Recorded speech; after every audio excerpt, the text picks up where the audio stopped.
Si demain je perdais tout, mes entreprises, mes clients, mes revenus et que je devais repartir de zéro à Madagascar, dans quel secteur je regarderais en priorité? Pas forcément les secteurs dont on parle beaucoup sur Facebook ou LinkedIn, mais des secteurs où je vois encore de vrais besoins, de vraies opportunités où on peut gagner vraiment de l'argent. Dans cette vidéo, je vais te partager les secteurs que je surveille personnellement en tant qu'entrepreneur, investisseur et consultant qui accompagne des entreprises depuis plus de 20 ans. Chers amis, bonjour, je suis Prosper Anselone. Depuis plus de 20 ans, j'observe les entreprises naître, grandir, réussir, mais aussi échouer. J'ai vu des entrepreneurs investir dans des secteurs prometteurs et d'autres perdre beaucoup d'argent en suivant seulement des modes. Avant d'aller plus loin, je voudrais préciser une chose. Je ne suis pas en train de dire investissez dans ces secteurs et vous deviendrez riche. Cela n'existe pas. Un mauvais entrepreneur dans un bon secteur peut toujours échouer. Par contre, un excellent entrepreneur dans un secteur compliqué peut souvent réussir. Ce qui m'intéresse aujourd'hui sont les tendances de fond, les besoins qui augmentent, les marchés qui continuent de croître. En somme, les problèmes que les clients cherchent encore à résoudre. Quand on parle entrepreneuriat à Madagascar, beaucoup pensent encore à des hôtels, restaurants, commerces, agribusiness.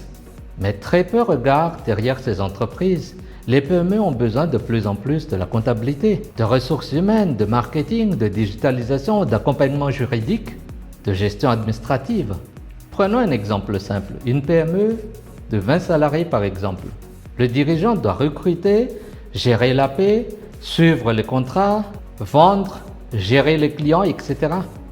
Très souvent, il est débordé. Il préfère payer quelqu'un pour lui faire gagner du temps. C'est exactement ce qui explique la croissance mondiale de l'externalisation, du conseil et des services spécialisés. Personnellement, je pense que ce marché est encore sous-exploité à Madagascar. Chaque année, des milliers de jeunes arrivent sur le marché du travail. Le problème? Les entreprises cherchent souvent des compétences qu'elles ne trouvent pas. On parle souvent de chômage, mais les chefs d'entreprise, ils parlent d'autre chose. Je cherche des compétences que je n'arrive pas à trouver sur le marché. Ce n'est pas exactement le même problème. Je surveillerai donc les formations techniques, les formations numériques, les formations professionnelles, les formations liées au métier. Pourquoi? Parce que les besoins augmentent plus vite que l'offre. Et surtout parce qu'une bonne formation crée de la valeur immédiatement. Attention, ici je ne parle pas d'intelligence artificielle ni de blockchain. Je ne parle pas de start-up qui lèvent des millions d'euros. Je parle de technologie qui résout les problèmes. Par exemple, gestion de stock, facturation, suivi commercial, paiement, logistique, RH. L'erreur fréquente des entrepreneurs technologiques, c'est de créer des solutions avant même d'identifier le problème. Les entreprises n'achètent pas de la technologie.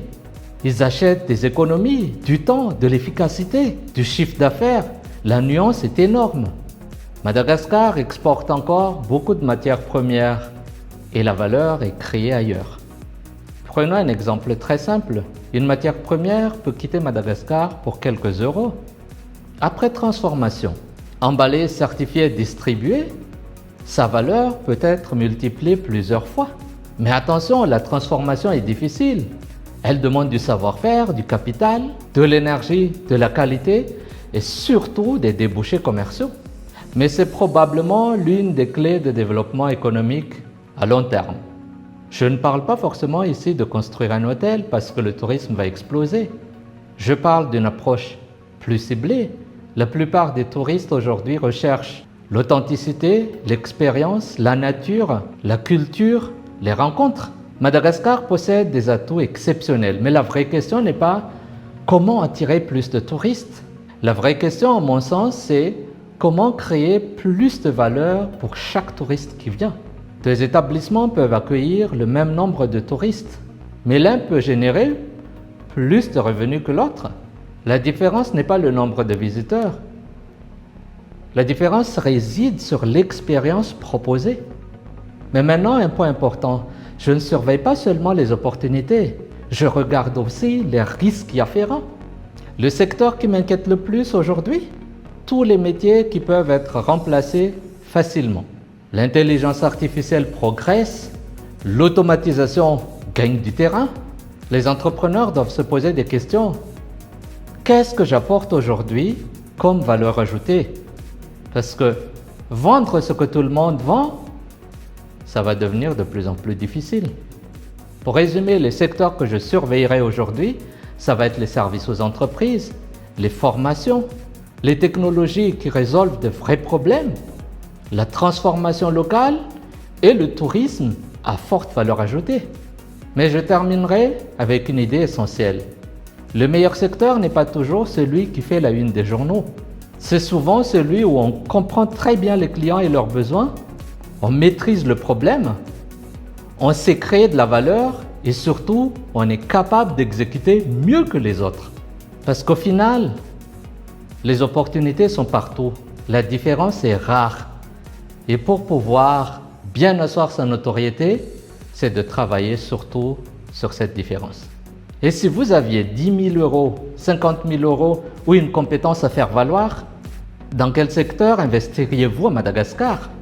Dites-le moi dans les commentaires. Sur ce, à très bientôt. Au revoir.